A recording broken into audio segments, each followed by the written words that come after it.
কিছুদিন পরে কোন এক কারণে উনি অন্ধ হয়ে যান, সম্পূর্ণ অন্ধ। তোমাদের পরিচিত সমস্ত কথা, সম্পূর্ণ অন্ধ, একেবারে অন্ধ। মানে এক তো ওনার আব্বা মারা গেছেন, সেই এক ধাক্কা ওনার আম্মার উপরে, আর উনি অন্ধ হয়ে গেলেন আর এক ধাক্কা। ওনার আম্মা অত্যন্ত দিনদার পরেশগার ছিলেন। উনি অনেক চেষ্টা করছেন চিকিৎসার ব্যাপারে, কোনো ফল হয় না।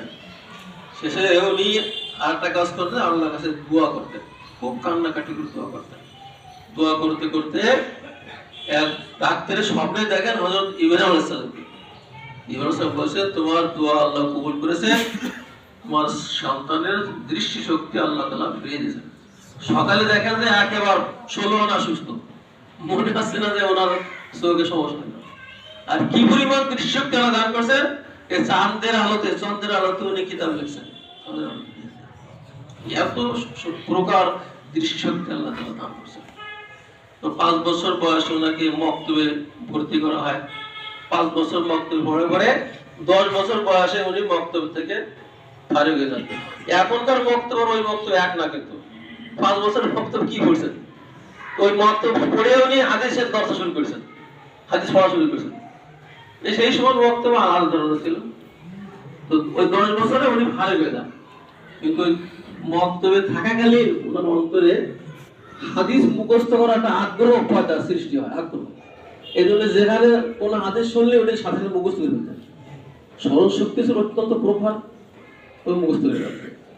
তো ওনার বয়স যখন 11 বছর, তখন এক মুহাদ্দিসের দর্শে গেছেন, মুহাদ্দিসে দাখিল।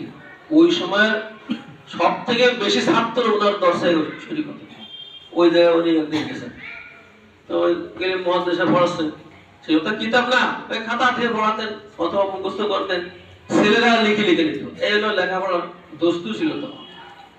উনি বলছেন, হাদ্দাসানা সুফিয়ান আন আবি যুবাইর আন ইব্রাহিম, শুধু এইটুকু বলেছেন। বলার সাথে সাথে উনি ওই ছোট মানুষ তো পিছনে বলেন দাঁড়ায় বলছেন, সনদ ऐसा नहीं है, আবু যুবাইর का मुलाकात इब्राहिम से साबित नहीं है। এই অতবড় মদের কই হয়েছে 11 বছর ছেলে, উনি ওই টাকা দিয়ে ধমক দিছে। হযরত আপনার আসল খাতাতে থাকে তা একটু দেখে নেন। এই কথাটা কোনো কথা বলে না, উনি খাতা ধরে রাখছে, উনি যা করেছে কথাটা ঠিক হয়। আজ কথা বেটা তার সনদ হবে কি, হবে হাদ্দাসানা যুবাইর হাদ্দাসানা সুফিয়ান আনি যুবাইর ইবনে আদি আন ইব্রাহিম। এই ওই মুহাদ্দিস দাখিলি যুবাইর ইবনে আদি আর আবি যুবাইর এর মধ্যে ইত্তিবাস হয়ে গেছে।